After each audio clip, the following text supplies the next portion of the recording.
बिस्मिल्लाहिर्रहमानिर्रहीम। अस्सलामु अलैकुम। आप देख रहे हैं K92 न्यूज़ और मैं हूं नाइला भट्टी। शामिल करते हैं आज की अहम खबरें।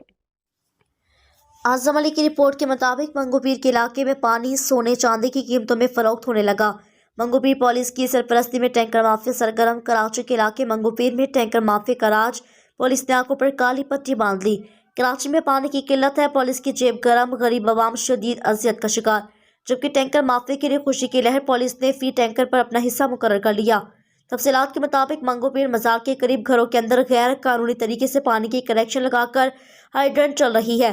मंगोपीर मजार के करीब 3 हाइड्रेंट घरों के अंदर कायम है, जो कि टैंक बना के दिन रात पुलिस की सरपरस्ती में चल रहा है, जिससे मंगोपीर की आवाम में शदीद गम और गुस्सा पाया जाता है। जबकि टैंकर माफी की चांदनी फी टैंकर 5 से 6 हज़ार तक फरोख्त किया जा रहा है।